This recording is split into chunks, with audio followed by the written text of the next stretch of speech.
the game, Chelsea 0, Manchester City 2. Yeah, quite not so good for Chelsea fans, but so good for Manchester City fans. And it's the review of the first game of the season, and Manchester City bossed it once again and showing us that they are the Premier League champions, still to be dethroned, as I did predicted in my prediction that I fancy them still winning the league title for the 5th time. So let's look at the key points for the game. Haaland and Kovacic scored the 2 goals. The key points for the game: one, not a bad performance for Chelsea, but we were not clinical up front.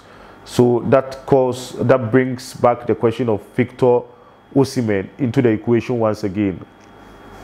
Number 2, there was lack of energy in midfield, as I highlighted in my preview, that the absence of Conor Gallagher is going to be felt. Some people bashed me and said nothing will happen. Although this match, I wouldn't put the blame on the absence of Gallagher. No, it was as a result of lack of striker that we lack. Number 3, Conor Gallagher should not be sold. Conor Gallagher should not be sold. Yeah, if they will listen to what we are telling them, Conor Gallagher should not be sold. And if it's not late, we have to put a stop on that deal for him towards at the exit door to Atletico Madrid. We don't necessarily need Joao Felix. Number 4, loss of concentration resulted in the 2 goals we conceded. Yeah, and I agree, the loss of concentration, that's all. Because it was City used experience to defeat us. You see, the Chelsea players were kids, they were playing well. The average age is 23 to 24 years, as the commentator highlighted. And so, in some cases, you need experience. And Kovacic, with that goal, showed experience. That's what we're talking about. There was no threatening shot up front from Chelsea. There was no threatening shot up front from Chelsea, although the match captured 10 shots for Chelsea with 3 on target or so. Yeah, some chances that we had. Jackson's one on Edelson that nearly resulted in Jackson getting injured. As of now, we don't know about his fate, but hopefully he's not injured. Number 6, Chelsea today is like a car which is being driven into the ditch. And you tell the owner of the car to stop the driver from going into the ditch, but the owner is adamant, wouldn't want to stop the driver from going into the ditch. And the owner here is, the owners are Todd Boehly, clearly capital, right? And the car is Chelsea being driven into the ditch. And the old players can't recognize the club. They are telling the team to do the right thing, sign a prolific striker, and they are adamant, thinking Nicholas Jackson will help us. Yeah, we said it, number 7. We said it last season. The drivers, owners are listening to inexperienced drivers. That's those sporting directors. Yeah, who have not won anything, with the exception of managing Brighton, and some had a stint at Man City, not at the main affairs, at the main helm of affairs. Number 7, we said last season that Nicholas Jackson is not the solution. He can contribute in some games, but he's not solution when the big games are played. Big games like today, you need Osimhen or proven striker to take you to the next level. But still, our owners are chasing Omoro Dion. You see, they were chasing Omoro Dion, and they snapped McGill. McGill, I don't want to be hard on that small boy. He is 6 million from Barcelona, so that one no cause for complaint. He has a bright future.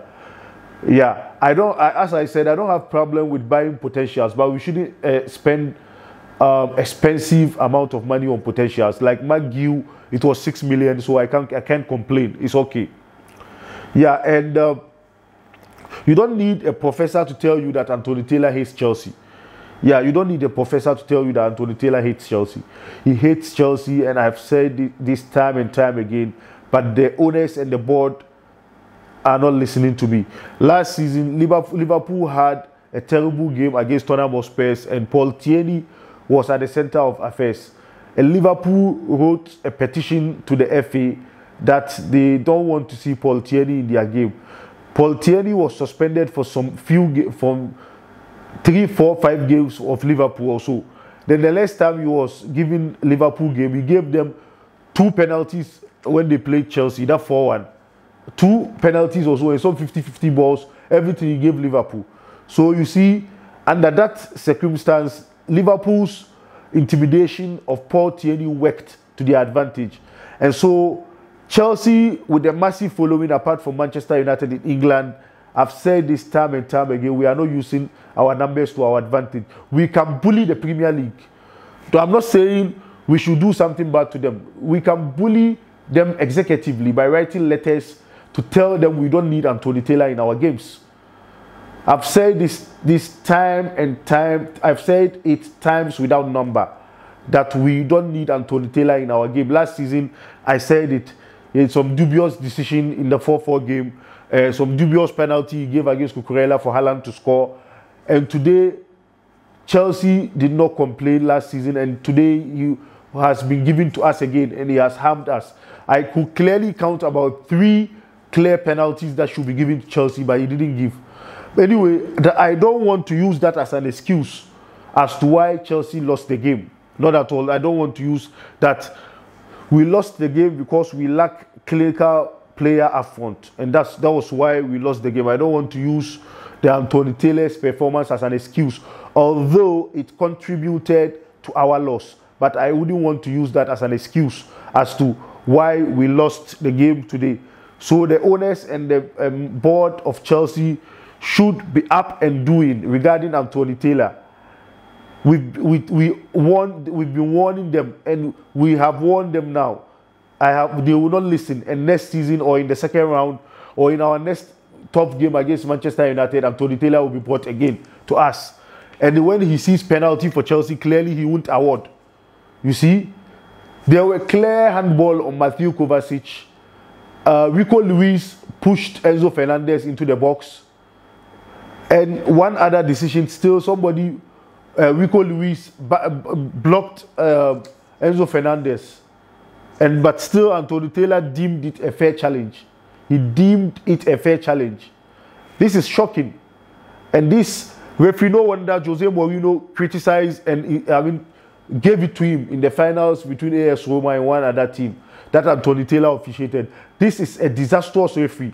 This referee is a horrible referee, and I don't know. He almost always gives in horrible performances, and I don't know always why England gives him the top games in English Premier League. Most of the top games they give it to him to officiate.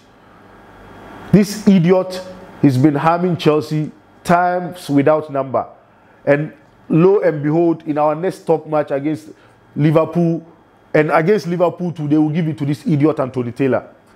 They always give it to this idiot Anthony Taylor to come and harm us. You see?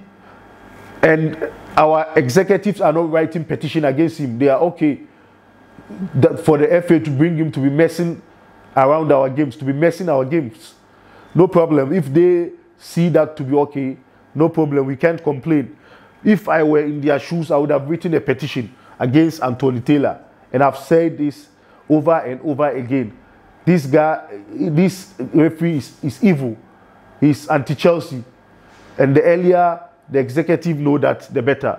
Yeah, this is where I draw the curtains down on today's analysis. We still need Victor Osimhen before the next week we play our second game. And if it's not too late, Conor Gallagher should not be sold.